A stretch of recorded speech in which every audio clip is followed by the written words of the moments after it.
creating a magnet brand.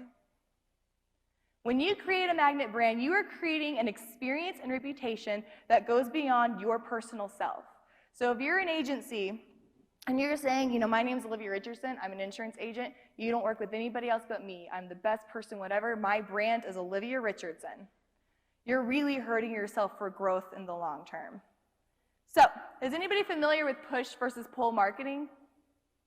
Push versus pull? Push versus pull marketing is like the one thing I actually learned in college.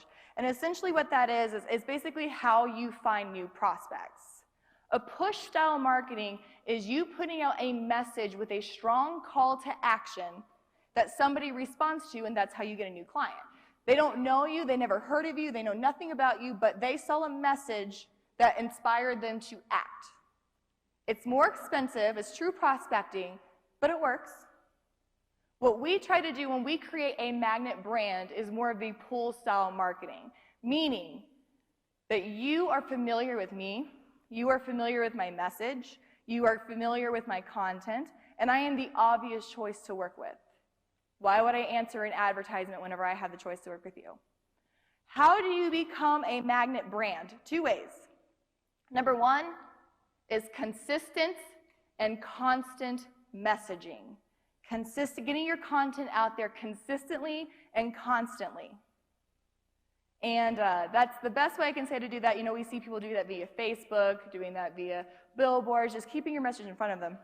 But there's something that I have preached for years, and it's familiarity equals trust, trust equals sales. The more familiar we are with a person, a logo, a brand, the more we innately trust them, and honestly, the more we innately like them.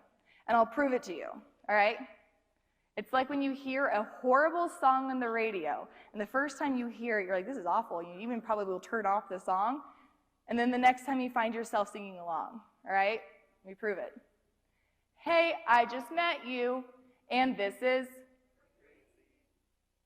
I'm not done. That's a terrible song.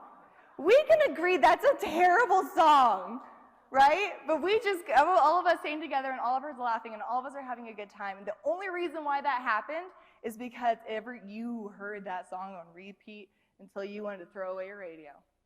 Familiarity equals trust, and trust will equal sales. The second thing you need to do to build a magnetic brand is to have simple, focused messaging. I call this the ChickfilA approach. And what a simple messaging will look like is that you focus on one thing that you do well. You have a laundry list of things you are excellent at, and I believe you.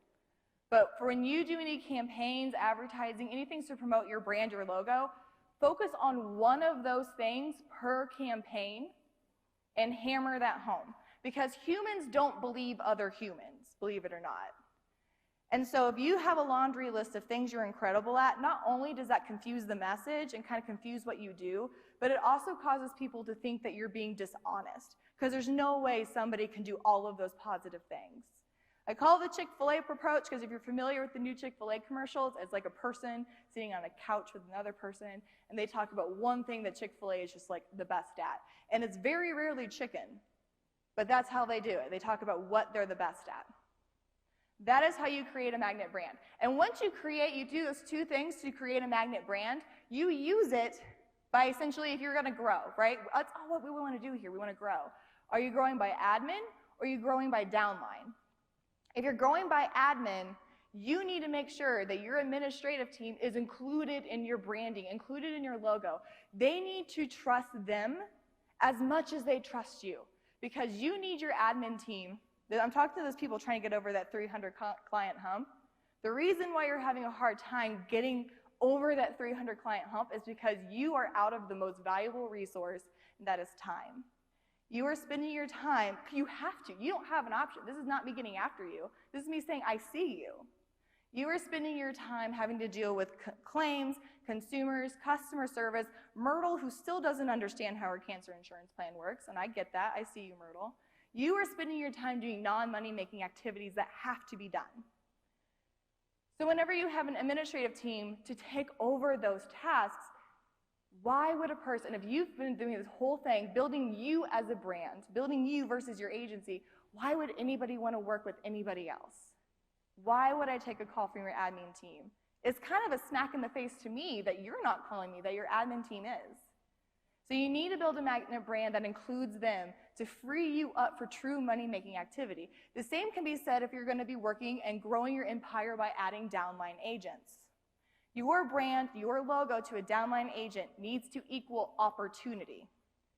It needs to equal, I know one of the agents, I think Johnny said it earlier, he had 30 years backing of having an incredible insurance agency to work with and kind of run off of that brand name.